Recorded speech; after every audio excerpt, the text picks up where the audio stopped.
Hey, everybody. Welcome back. As you all know, I am Jennifer Bulbrook with I Am Somebody, and my co host, Isabel Bradburn Jackson with Dear Divine Goddess. We're putting together this docu-series called Lost Souls Initiative, where we're taking people's stories and sharing them with the world, spreading awareness and hoping for change. Today, please welcome Ashley. Ashley, we have Ashley here today, and I don't know a whole lot about Ashley. I know she is a mom and that she is a police officer up Was until a police 4 years officer. ago. And now she takes care of her beautiful babies. And I know that she was just in the middle of telling us a story that I think is a perfect intro to this conversation. So if you just want to start with that, Ashley. Yeah, so what I was saying is because Isabel was just talking about how, the police did their part for the problems that they were facing with her brother. And I was saying about how I recall several situations when I was a police officer and the police, as far as they can go, is somebody has to be a harm to themselves or a harm to somebody else for them to be able to apprehend them under the Mental Health Act and take them into the hospital so that they can be seen by a psychiatrist. So there were many times that we would apprehend somebody, take them into hospital, and we're sitting in there with them for 10, 12, 14 hours waiting for them to be assessed.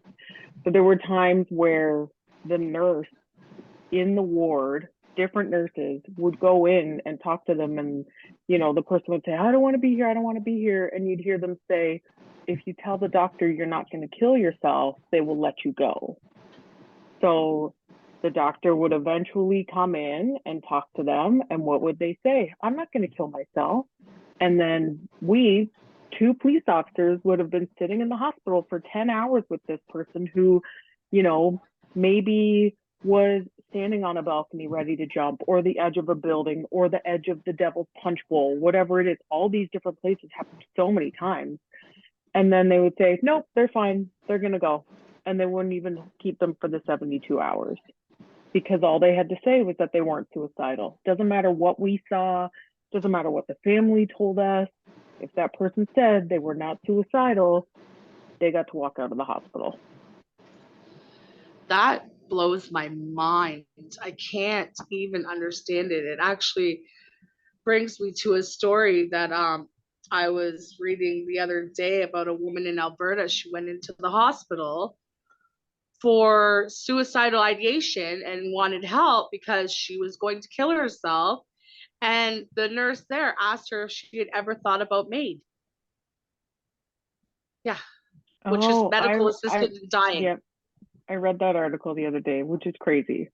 It's I insane. think that they're going to this, like, I think that the system is so overwhelmed that they even, like, in the hospitals, they don't have the resources that they need to be able to deal with it. So they're like, well, how do we deal with it? We either get them to go back home or we get them to kill themselves.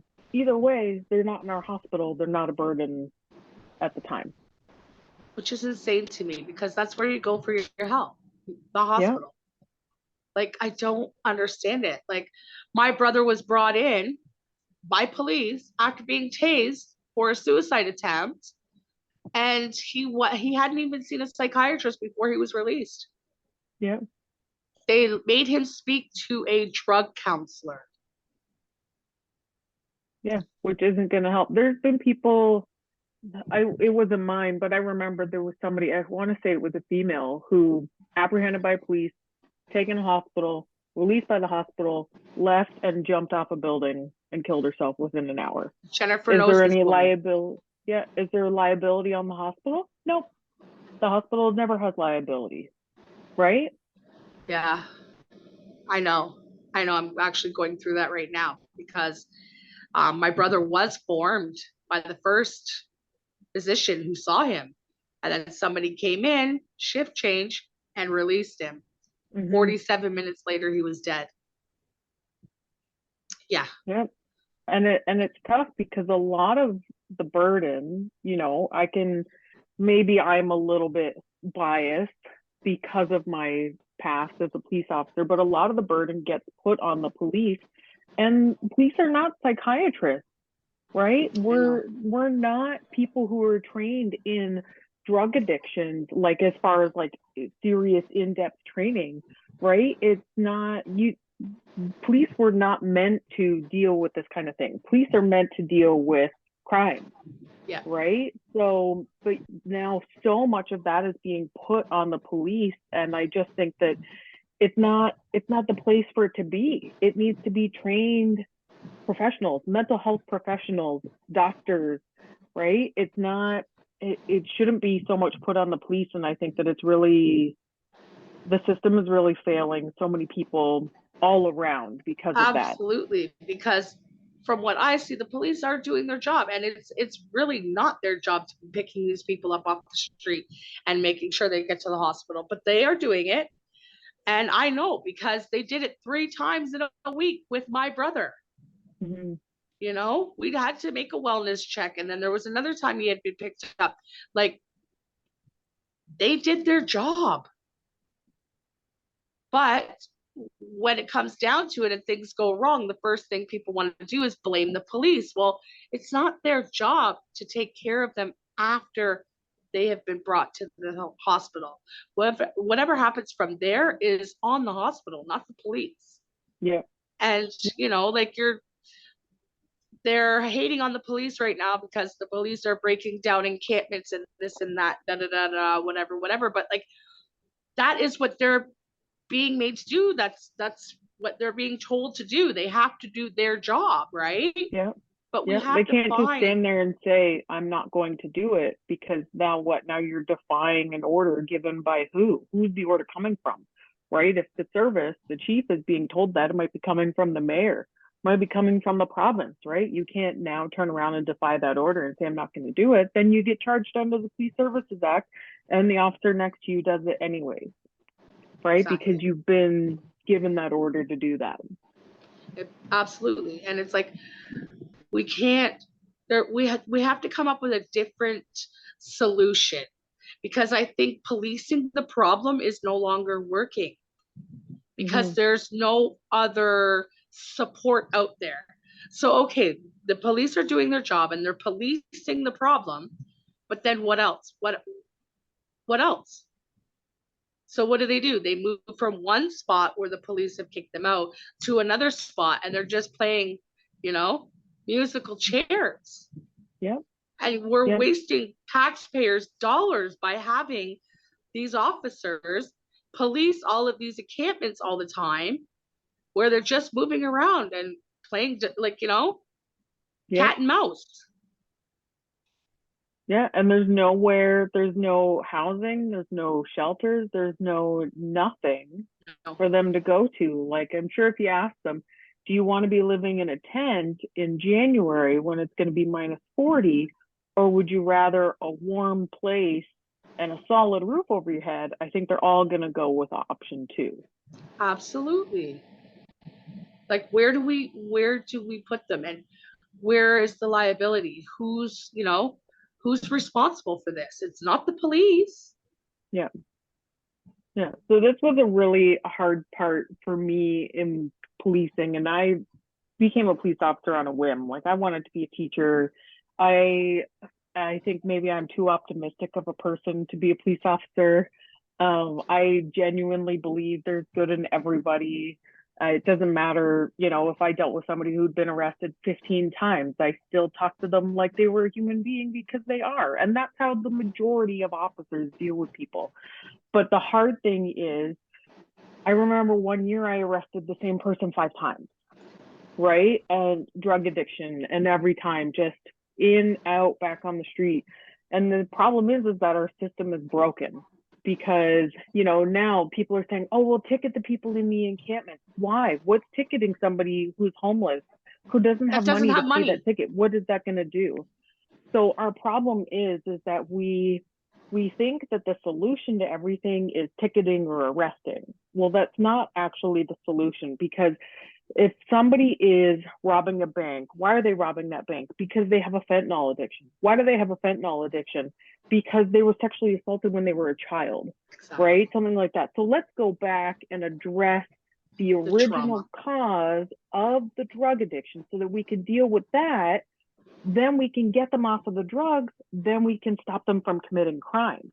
They don't want to be robbing banks to try to get $200 to get their next high, right? But that they can't see another way out. So the problem is that the system is so broken all around because we're not getting to the core of the problem, especially when it comes to people who are lifelong criminals. You're just taking them and throwing them into a jail with a bunch of other criminals and essentially saying, like, I hope you guys are going to fix each other because we're not going to fix you, right? Like, we're not going to help you.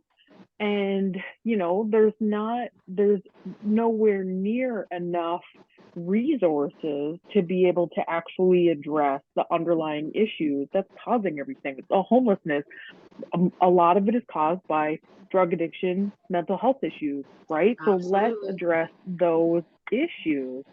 Then we can tackle the homeless crisis, right? Because if you're not getting them the help, it doesn't matter that you're, you know, even if you are going to rehome them somewhere else, it doesn't matter because you're still going to have them all housed with the drugs together and everything. You have to find out the underlying issues and try to address those.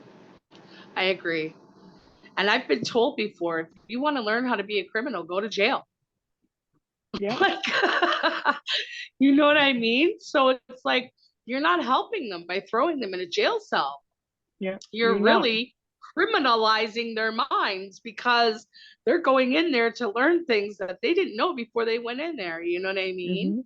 And it's sad because this is all they know, right? So it's like somebody who has been starving and hasn't eaten in a week, and they go into a store and steal a loaf of bread. Like, how do we arrest them for that? Yeah. You know what I mean? Like, how do we arrest them for trying to survive? And I get it. You shouldn't be stealing from a store, a loaf of bread, whatever. And I understand it. I don't condone the behavior at all, but I look past it to see, like, what drove them there. They didn't just steal that loaf of bread because they just wanted to steal a loaf of bread. Like, they haven't eaten in a week. Yeah. They're trying to survive. And I just don't think, like, I think the police are doing their best, but I don't think policing the problem is working. And we need something else. We need a better solution. We need more supports. We need more resources. And that's where I believe that the federal and the provincial government both need to step in. Instead of all these cutbacks, like, we should be figuring out, how do we, you know, create more detox centers and more rehabs and, you know, put more money into mental health, because that is exactly it. All of these people who are having mental health crisis or drug addiction are from trauma, and most of them is childhood trauma. So you're not dealing with the core issue. So the mental health is exacerbating the drug addiction. The drug addiction is exacerbating the mental health, and it's a vicious circle, and it doesn't stop. Yeah, it's exactly true. Because we don't have the resources. The core. And when the pandemic hit, we saw even fewer resources. We saw, okay, now all of a sudden we're going to cancel your AA and your NA. And, you know, shelters were closing down, like, you know, limiting the capacity. And that's where a lot of this all started, right? Is then they were really putting people out on the streets, and they couldn't even go to the resources that some of them had. So you had so many people who then got over their, you know, were getting better from their addictions, and we took away their counseling and their support services, and we're like, hey, good luck. Hope you can figure it out on your own. Right? COVID was brutal because they didn't even have a Tim Hortons to go and use the washroom and do a bird bath. Yeah. They had nowhere to even clean themselves or to use a washroom because nobody was allowed in. It was COVID. Everything was locked down. Yeah. So what do we expect for these people? Yeah, the resources should have expanded tenfold after COVID. And I don't think that they've increased at all, right? They Because haven't. you I had, think they decreased. yeah, Yeah. Yeah. It's insanity.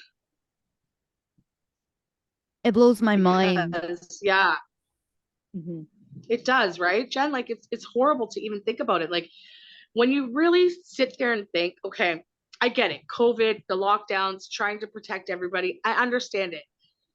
But for 2 years, essentially, where were these people using the washroom? Where were they cleaning themselves? Where were they, having a shower or a bird bath? Did anybody care? no, Winter came, spring came, summer came, fall came. These people are in extreme weathers 8 months out of the year between summer and winter, mhm, and they're living in this. And I would not want that to be my child. So it's like, how do we let our people, our community, these are our people. They're Hamiltonians, they're Canadians. How do we let this happen? I have never seen so much homelessness in Hamilton as I have in the last 4 years.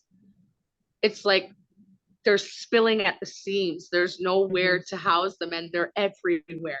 Everywhere I turn, there's an encampment, whether it's one tent or two, they're there. yeah. And it's I so agree. I've sad never seen it because, either. yeah, these are human beings. Every one of these people are somebody, and they are somebody to someone. A lot of their families are looking for them and don't even know if they are alive. Mhm. How is that okay? Like I just don't understand it. I don't understand how the government sees it and doesn't think that it's worthy of creating a solution for. And I get it. I know it doesn't happen overnight. We can't turn a ship around, you know, in an instant, but at least start putting things in place so that we can support them. If it wasn't for organizations or people that like me and Jen who really wear our heart on our sleeve and want to take things to these people and drop off Tim Hortons cards and take used clothing and used shoes and show up with cases of water or pizza or snacks or whatever. How do these people eat? And then we wonder why crime rate has gone up. Mhm. They're just trying to survive. They're not getting their basic needs met.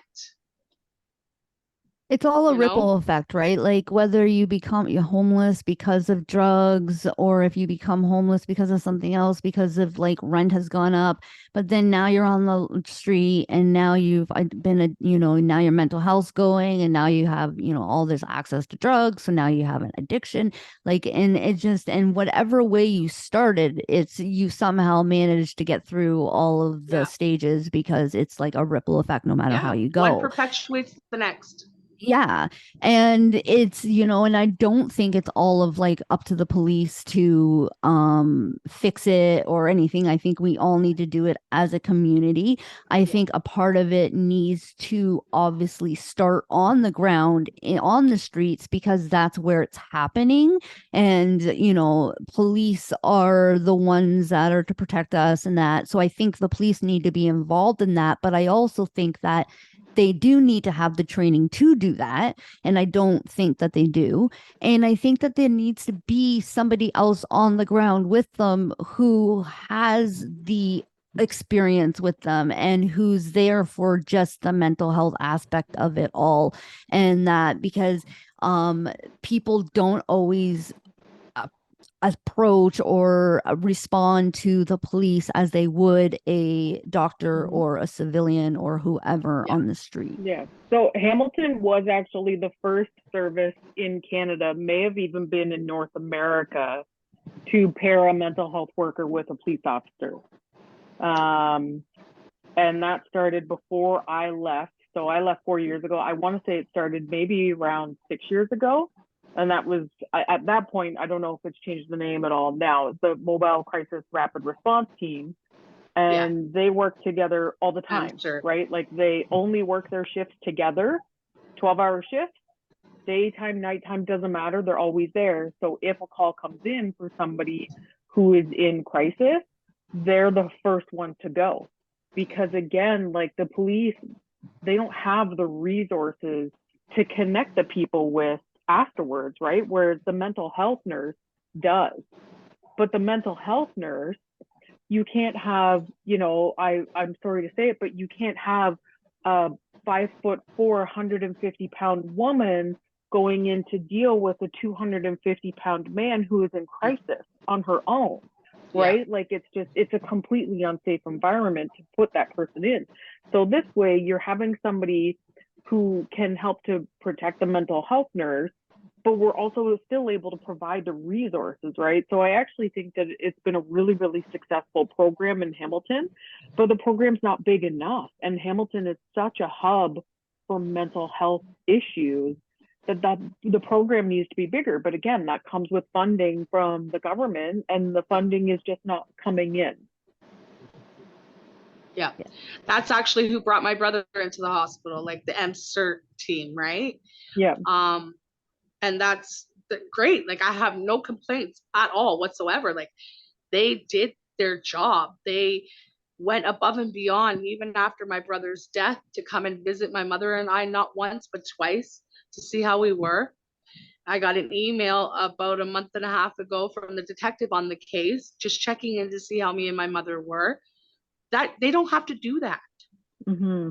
You know, they dealt with the situation that day. They put in their paperwork and their job was done, but they went above and beyond because they saw, like, you know, how really messed up the case was. So I have no complaints, but it's like we can't drop the ball in the policing's lap and then expect them to just deal with all of the problems. It's not going to work. Like they're overrun too. They're overwhelmed as well. Like our mayor just announced a state of emergency for opioid addiction, mental health, and homelessness in Hamilton. We can't drop that all on the police. No, because the police are not the ones who created that crisis, right? Like police are not creating the homelessness crisis. Exactly. You know, so I just think that, there needs to be other resources that are put there. And, you know, like all the training that police get to deal with mental health, like at the end of the day, they're not psychiatrists. And you can't expect them to be because they haven't gone to school to be psychiatrists. Exactly. So, you know, police are taught how to deal with somebody when they're in crisis, right? So how to deal with it in a way that keeps them safe and you safe, right? And, you know, but there's so much more obviously out there, but it's just, there's not enough resources to train the police to the extent that they could be trained in order to have all the knowledge possible to help everybody, right, who is in a mental health crisis. There needs to be more mental health workers on the street, whether they're with police or in groups or whatever that is. There needs to be more of them to be able to go out there and try to address the issue. Well, Jennifer we're taking money out of our healthcare system as opposed to putting more money into our healthcare system. Absolutely. What is, if you can talk about it, what is like the protocol right now if like you go to a call and it turns out somebody is in a mental health crisis or something like that? Like what would typically happen from there if the police showed up first? I can only tell you what would have happened when I last was a police officer, because I'm sure so much have changed. I have not policed since COVID hit, right? Like it's been 4 years since I had my last day. So So I can tell you from having gone to calls, we receive the call and whatever information is passed on to the dispatcher. And sometimes there's no information provided to the dispatcher, right? The police going to the call, they can only go based on the information that they're given. So, a lot of times you don't have any information. You have that, so-and-so is suicidal and we need police, right? So you go and it's just trying to assess the situation as quickly as you can. And sometimes you have 10 seconds to assess a situation. Sometimes you have 2 seconds or 1 second, right? So every single one is different. But the goal, obviously, is to get there, to assess the situation and to make sure that it's calm so that you can figure out what's going on. Have a discussion with family, because the family is going to give you more information than the person who's in crisis, right? The family might say, no, they had a knife to their throat 10 minutes before you got here and they said they were going to kill themselves. Whereas the person is saying, no, I'm totally fine. So they're going to get all of the information and they're going to take all of that information and decide, you know what, I do think that they're going to harm themselves or harm somebody else. We need to take them to the hospital so that they can be seen by somebody who can hopefully get them the help that they need, form them, keep them in for 72 hours, right? And that kind of stuff. When you go to the hospital and you do have an incident where the nurse tells them, just tell them that you don't want to, kill yourself, or that somehow that ended up happening where the doctor just kind of lets them go that same time or whatever.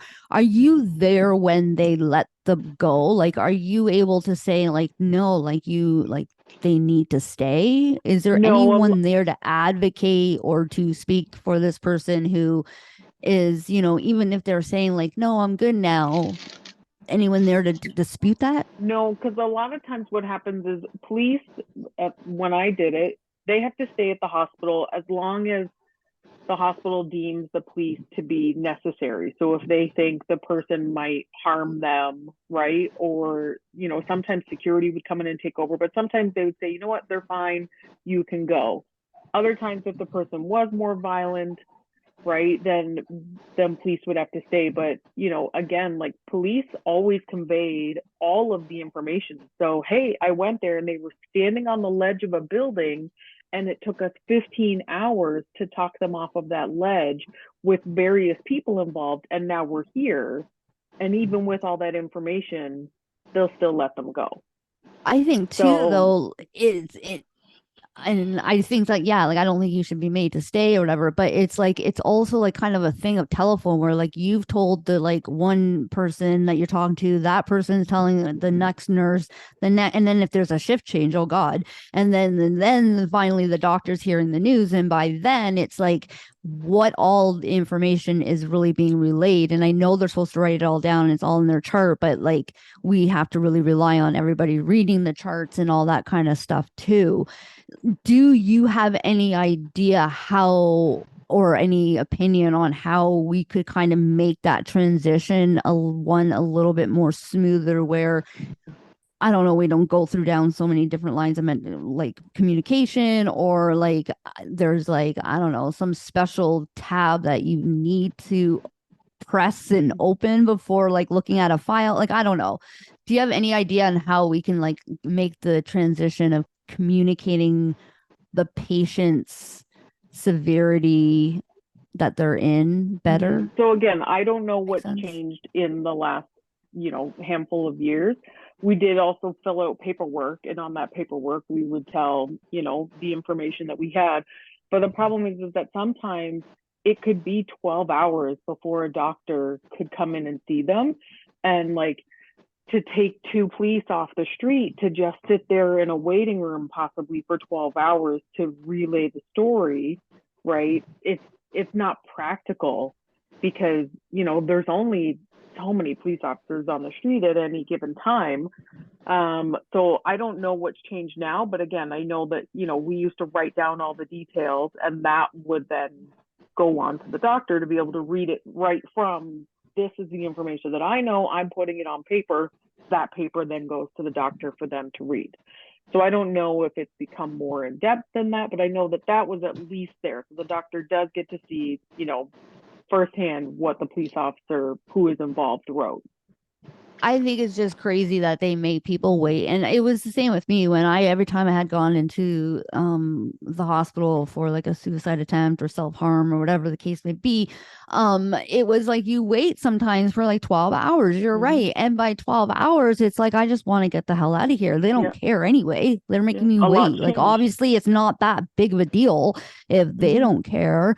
And so and I know it's people are going to say, well, you know, there's lots of patients out there, but how many psychiatrists are hired by the hospital and where one can't come down and deal with, you know, it's just it makes me wonder why a emergency room doesn't really have a psychiatrist who is more accessible to them, where the patient doesn't have to wait 12 hours.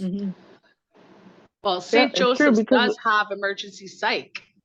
So they have emergency psych, which is right on the same floor as the eMERGE, which is right across the hall from the eMERGE. I've been there. You And still I wait think- 12 hours. Yeah, but I that's what I'm think talking about, because that's where police would take them, right? Is into yeah, the okay. emergency ward, and that's where you wait to be seen, and that's where it could be, you know, I don't even think that there was one time that I was in that room for less than 5 hours, right? Like a lot of it was always a very long wait, and a lot of those times, you know, even like the 5 hour time, it's okay, you can go. I don't know how much longer they waited to see a doctor at that point.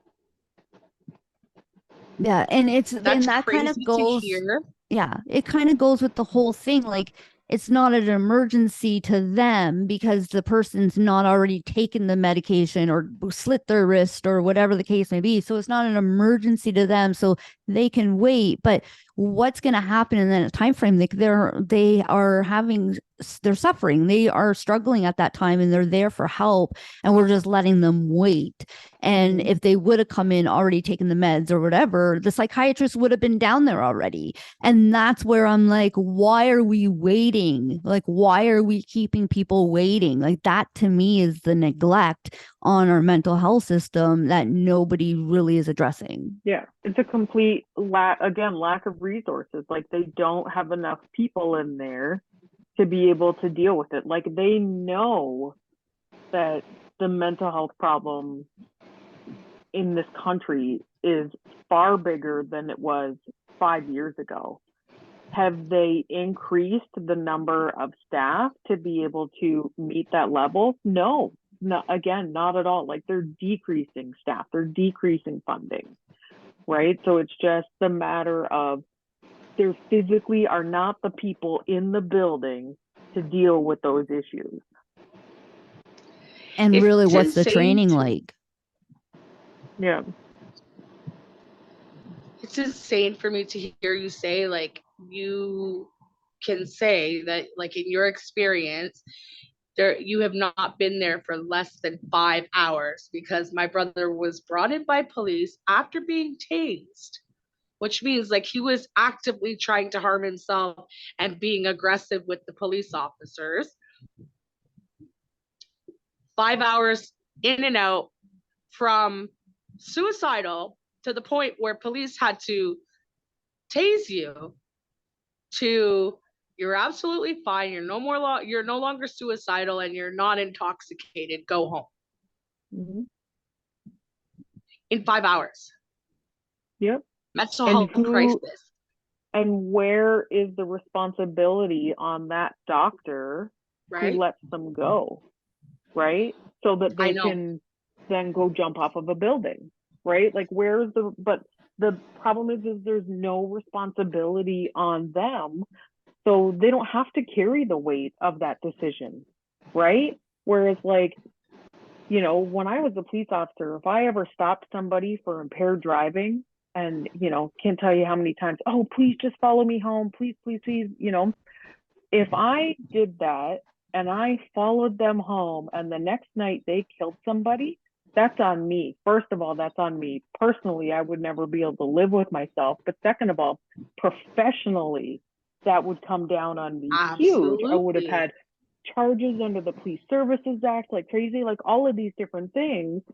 But it just seems like there's no responsibility that falls on to the healthcare system when they just, it's a revolving door. right? And we're just trying to get people in and get them back out as quick as possible to empty out the emergency room, as opposed to let's get them in, let's address the issue so that they don't have to come back 52 more times. The last time my brother was brought in by the police was his third attempt in a week. We had already saved his life because he, intentionally overdosed on fentanyl. We had to give him Narcan, send him in. There was another time when he stole my mother's car and smashed the shit out of it. Like, I don't even know how he drove it back to my mom's house. And I said, where was the accident? Because my heart went right into my stomach because I'm thinking, oh my God, did he hurt somebody? Did he kill somebody? Like, when you see a car that messed up, you automatically think, like, what else? Right? Yeah. And he said it wasn't an accident. And I'm like, what do you mean it wasn't an accident? He's like, you know what I mean? Because he didn't want to live. He was trying to kill himself. So of course I called the police to make sure that there was no reports of an accident. There was nobody gone to hospital, because like I couldn't sleep that night because I'm thinking, what did my brother do? Like, who did he hurt? Because he was in psychosis. He was having a mental health crisis. And all 3 suicide attempts, he was gone to the same hospital. And then you released him 5 hours after being brought in by police. This is our system. My brother's story is one of thousands. He is not the only one. He's not the first, and he won't be the last. And that's the not saddest okay. part of it. Yeah, that's the saddest part of it, right? Is that he's not the first and he won't be the last. Because it's going to keep happening until they address the issue and put the resources into the system that are needed. And it's like, something has to be done, because everything is increasing. Like, since COVID, even child abuse has increased. If you look at the numbers, domestic violence has increased. Like, it's all skyrocketed. People are not okay. Yeah. Well, then you took help.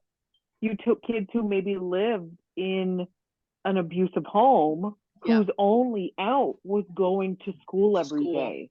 And now you said you don't get to go to school. Now essentially you're trapped in this jail of your home every day with your abuser. Same thing in domestic violence, right? Oh, you can't come into the workplace anymore, right? Where you needed to make a paycheck so that your partner could take every single penny that you earned away from you, right? And your only escape from your partner was to go and work at Tim Hortons every single day, right? And then you weren't even allowed to go and do that anymore. I know. And it's like, there's the problems.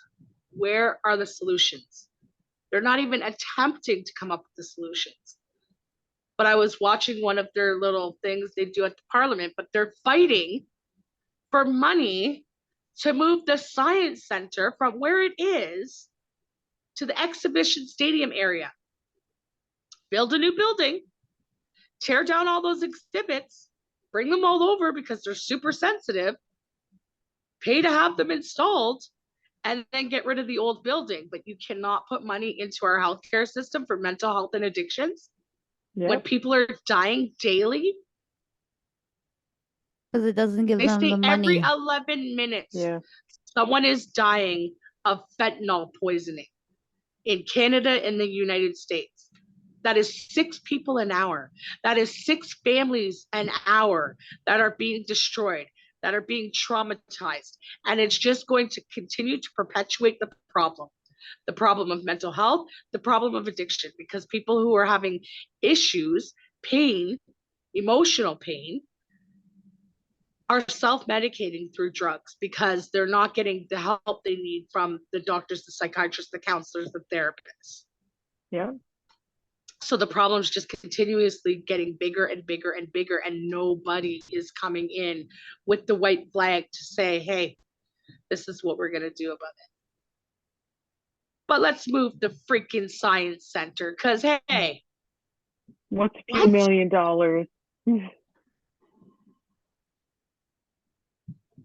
Like, where are our priorities? And immigration, like, I have nothing against refugees and being a savior, you know, for people like that. But my problem is we have people living on the streets here already. How are we supposed to house the people that are coming in from other countries when we can't even house our own people? We can't even How does house that them. They're work? bringing them in and they're living on the streets now too, right? And it's like they're not like are in such a housing crisis that is going to continue to get worse over the next couple of years. I think we're already short over 500,000 homes. And you know, we brought in what, 1 million immigrants, I want to say, which is the most Yeah. ever in a year in Canada. And they say most of them are they don't coming have to anywhere to Ontario. live. Yeah, and they're all coming to, you know, Toronto, right? And they have nowhere to live. We already have thousands of people who don't have anywhere to live, so we're going to bring in another million. Yeah. Right? And bring them in, and then what? Like we're Yeah. not providing anything. Does that make sense though? Like I don't understand where the government sees that it was like that's okay. Like how does that make sense? We can't even house our own people. And I'm not against helping other countries, helping refugees. Like I'm not against it at all. I believe, you know, in helping where we can, you know, get in where we fit in, right? But like help our people first. Like you can't bring more and add it on plenty. Like we have nowhere for these people to go. We need to be doing it in the right way though too, because like what we do is like we bring in these immigrants and you might be a doctor back home, but guess what? We're only going to let you drive a taxi here. Well, you know what? Why can't we create a standardized test that says when you come to Canada, if you're a doctor back home, you can write this test. We're not asking you to go back to school. You write this test. If you pass this test, you're now a doctor in Canada. Let's let them use the skills that they have at home here. Exactly. Because you're getting a lot of highly skilled people coming into our country who want to work, right? Who want to be able to contribute to the economy and have homes and have good lives and raise their kids and that kind of stuff. But we're not because they weren't educated here. We're not allowing them to do their job that they're trained to do. So they're just wasting the skills that they have, and we need those skills. We need those skills. But we're just like, well, we don't have any way to figure that out. We don't have a way to we don't have this standardized test. So forget the, you know, doctor school that you went to, forget that you're a nurse, forget that you're a vet, right? Because you're not allowed to do that here because you didn't do it in our country, which I think is ridiculous. I have 2 friends that I worked with when I was a PSW, and they are both from the Philippines, and she was a massage therapist and he was a PT.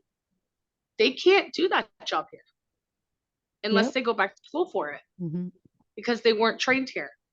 Which is not fair. Who says that our system both is went the into best PSW system? work. Yeah. Like I don't understand it. Our government needs to rehaul. Like it needs to be, you know, where they were saying, what were they saying about the police to defund the police. Defund the police. We need to defund the government. Like break them down. Build it back up from the ground up, right? Yeah, stop them from being able to give themselves raises. Like imagine if you went to work and you're like, I feel like I deserve to make $10 more an hour. Okay, let's make it happen. Right? Nobody else gets to decide on their own raises. Why does the government get to decide on their own raises? Like to me, that's crazy. Like until you fix these problems, there should be no raises. Until we don't have homeless encampments at every single park with a splash pad in the city, you don't get a raise because you're not doing your job. No.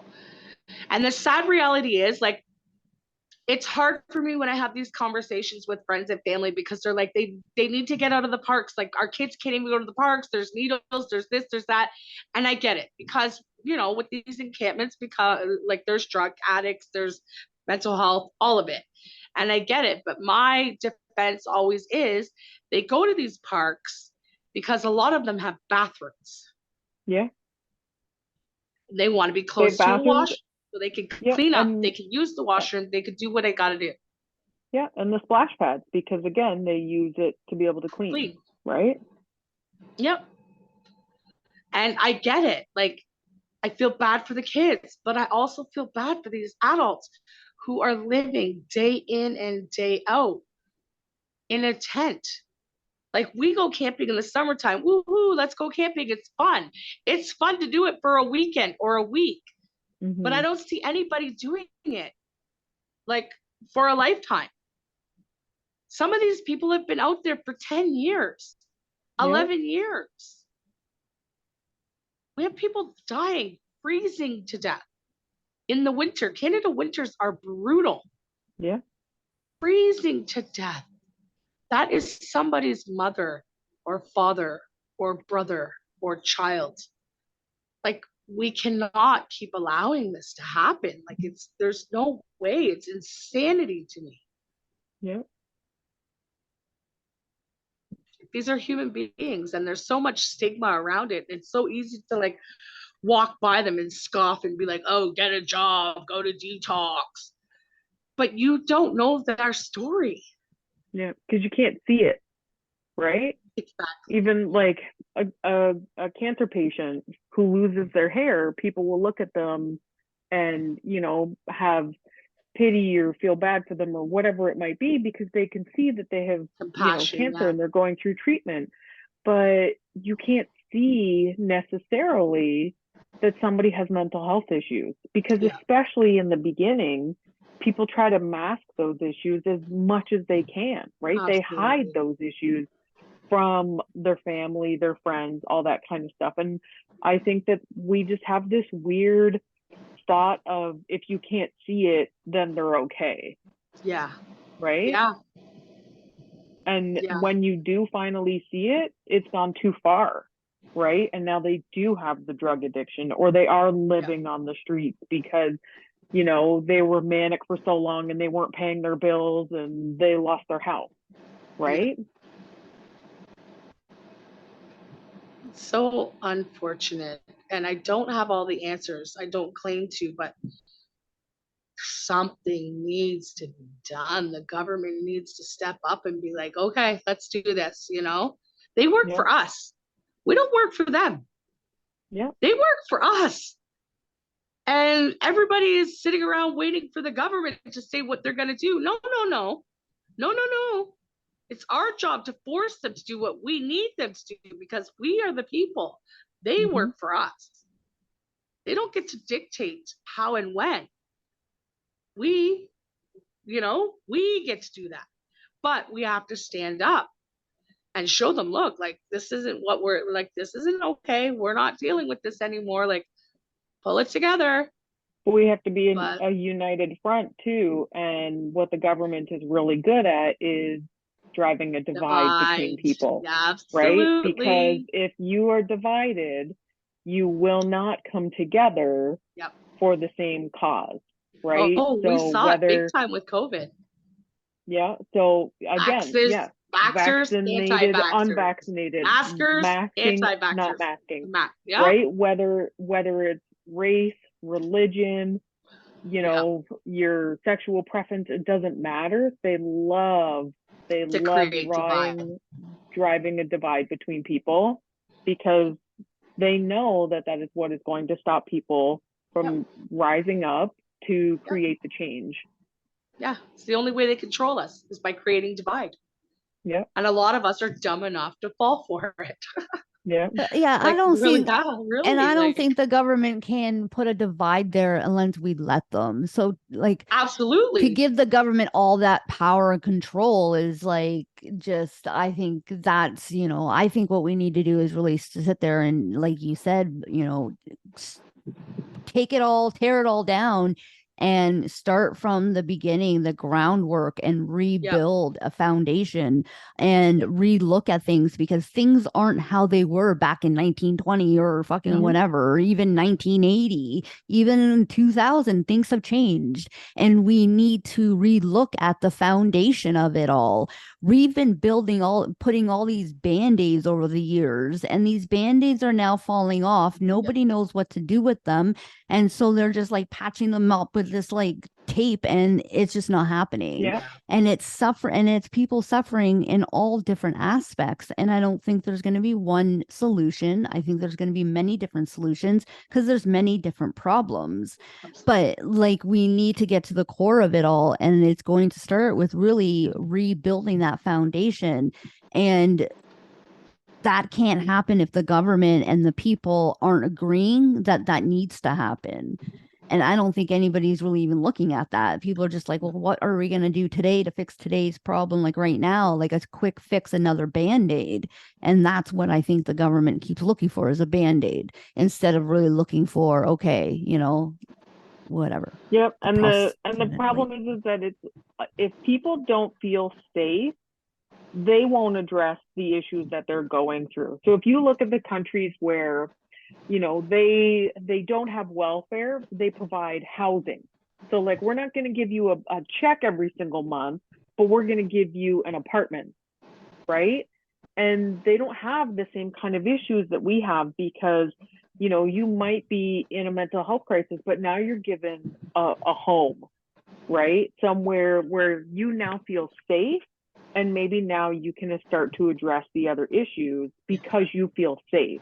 Nobody, even the person who does the most drugs in the encampment, they don't feel safe in there. So they're not going to address their issues in a place where they don't feel safe. They're in fight and flight 24/7, like hours a day. 24/7. They're in that, like, you know, fight or flight, right? I think that's not even just including people that are, you know, living out there. I think includes everybody. Like, if you're a parent and you're going through something and you reach out for help, like, I know for myself, one of the first thoughts to my mind is like, is CES going to get involved? Like, am I going to lose my kids? Yeah. Like, and what are other people going to think about me? And then all of those too. And those are serious, like, relevant concerns, because I have seen CAS come in and take kids that don't need to be taken. They've come in and taken kids that do, but like, but I think that as soon as you say there's a mental health issue, then it's like, oh, boom, then boom, boom, boom, boom. Like, we have to look at you in a whole different light. And they do. The court systems do, the workers do. Yeah, they look at us like we're irrational. Yeah, am I going to lose my kids? Am I going to lose my job? Or do I just not reach out for help so that at least, like, you know, my kids can stand under my roof and I can keep going to work? Because, it's a fear of, what are you going to lose if you try to get help? Because there's so much initial judgment on everything.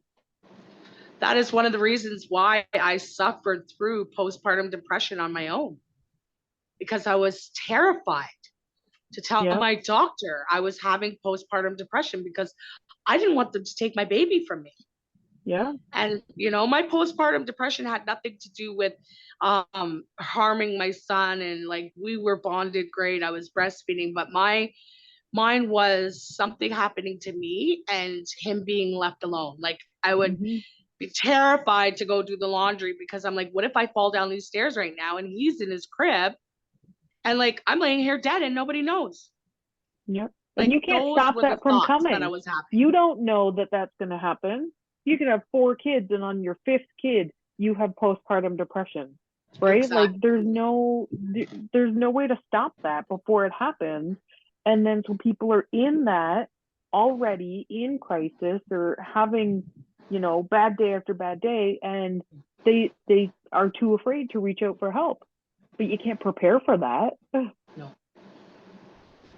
You know, and even just your hormones after having a child, they're all over the place, right? And it's a big ongoing joke. Oh, she's hormonal. It's just the hormones. Like it's a big joke, but it's really not, because like, it's a lot. It's a lot, just the change in hormones, whether you're pregnant or postpartum. Like, that is a lot for any human being to deal with. And then on top of all of that, and your body healing and becoming a new mom with a baby and trying to, find your footing, now you have postpartum depression. But you can't go for help because you're going to be judged and you're going to be looked at, and CAS might take your baby. So what's happening now? These women are not getting help. They're isolating and they're suffering in silence. I don't know. I don't know the answers. I really don't. But Jen Bonner and us, we had a conversation with her episode, and she was saying, like, we need to promote more healthy communities where we're making communities healthier and safer, like especially like the real high risk communities in the areas, and like where all the bad boys and the bad kids are. Well, that's because those are the areas with children who have the most trauma. Yeah. Right? Poverty, trauma, single family homes. Like, we need to reach out to those areas and really start trying to help these kids before they become adolescents, adults, and have their own kids, and they're just perpetuating generational trauma. We need to get them when they're young so that we can alleviate a lot of these issues. But they're not. Like, they're just being thrown to the wolves, and it's like, pick a struggle, We need to take the stigma off of therapy. Absolutely. Right? Like, there's no problem in you saying, I'm going to the doctor because I need amoxicillin. Right? But why is there a problem in saying that you're going to speak to a mental health professional because you're not doing so well?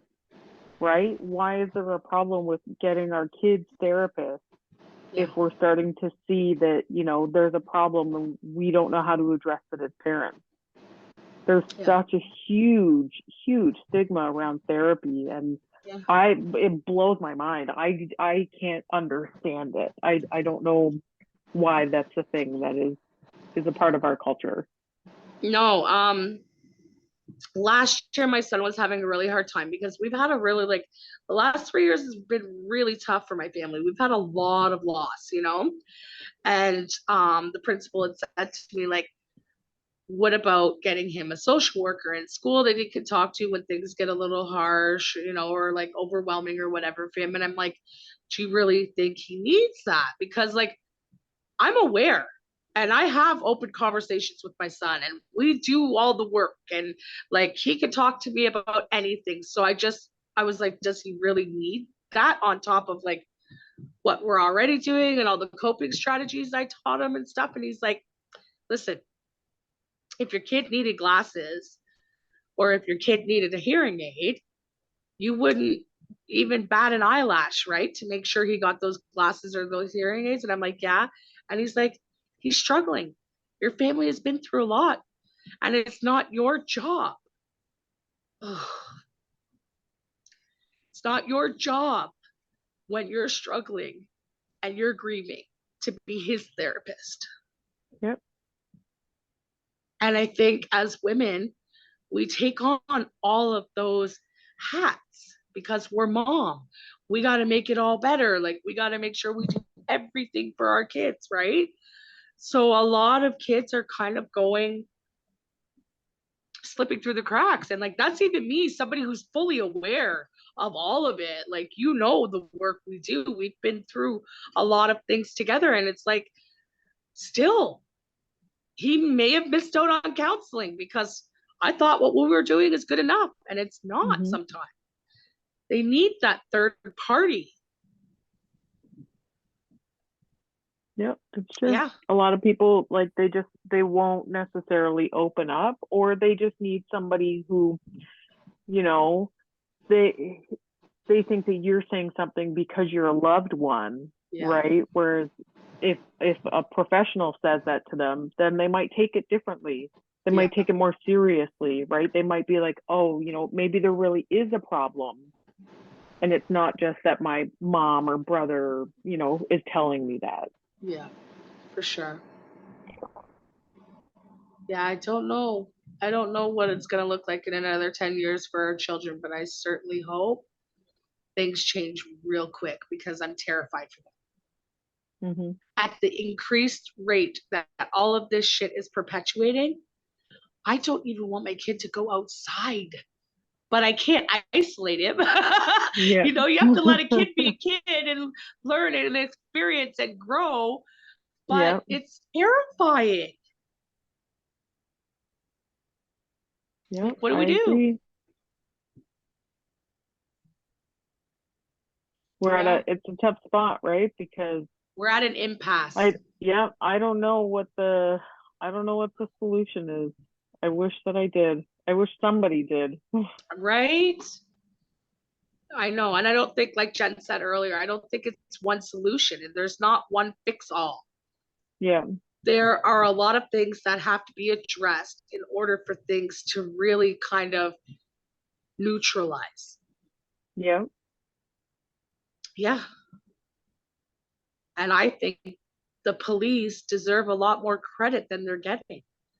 They always get the shit end of the stick. Like everybody's ready to be like, oh, the police, the cops, this, you know, but in all reality, like they're dealing with a lot more now than they ever had to, because on top of all of the criminal stuff, they're dealing with all of our social problems too. Yeah.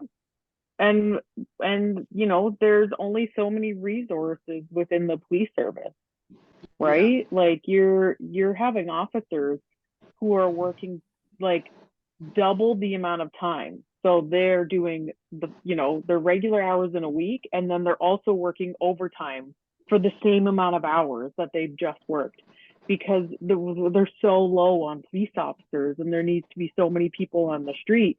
And when you're getting called every single day, can you come in? Can you come in? Can you come in? So they go, they're overworked, right? It's really tough, because it's probably the job where I think you get shit on the most.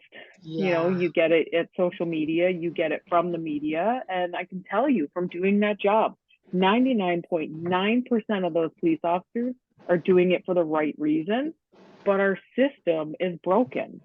So when you're working within a broken system, there's only so much you can do. Yeah. Yeah. And it doesn't get seen that way. It's just like, oh, they're just sitting at Tim Hortons drinking their coffee and eating their donuts. Yeah. Meanwhile, they're sitting there car to car and catching up. Yeah, because they just did 6 calls back to back, and they got to catch up on their notes, because if you don't have notes and you get called to court for something, you're in trouble. Yeah. Well, how many calls can you remember in a row before you have to stop and catch up on your notes or catch up on your reports, right? For sure.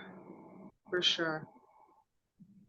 Yeah, Yeah, and I don't think we're gonna come up with a solution today, and I don't think we'll come up with one tomorrow. But I think that what we need to do is just keep talking about it and keep coming up with ideas and actually start implementing some of them, and not just talking about some of them.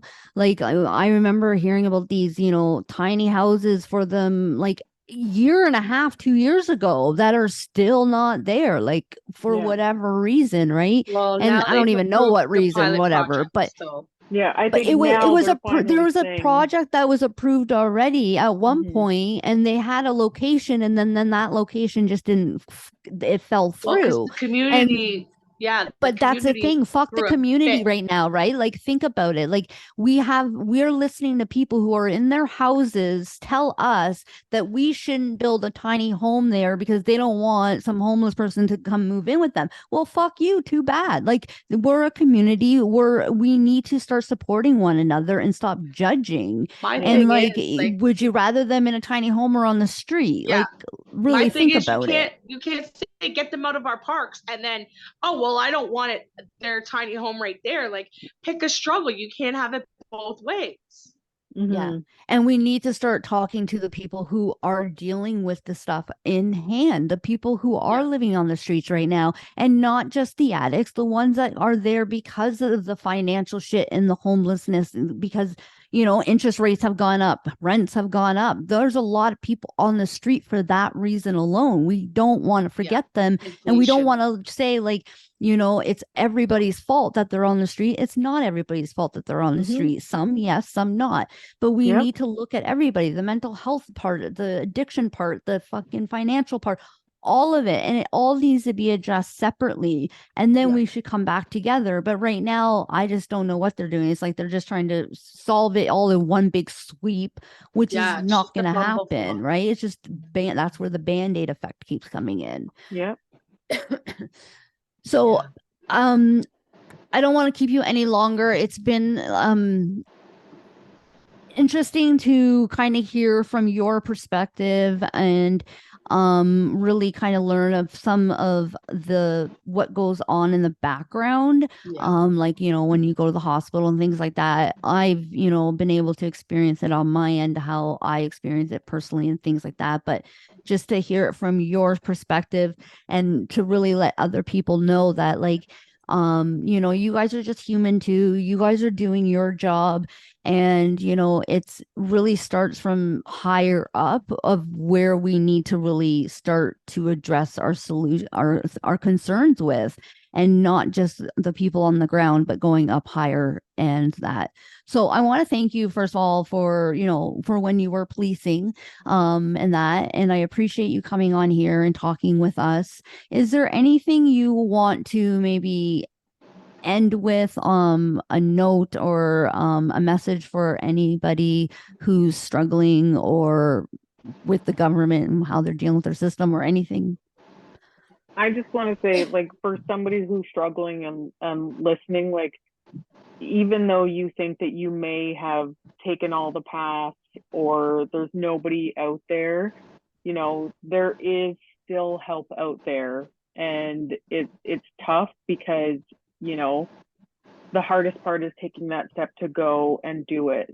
But you may not see the value in your life, but your life does have value.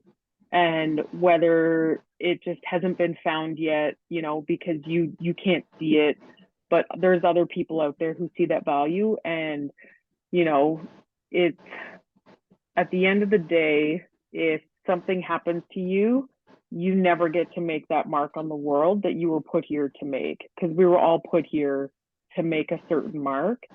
And if you can find the strength to go get that help, you're going to be able to leave your mark in the world, and you might be able to help the next person who needs that help.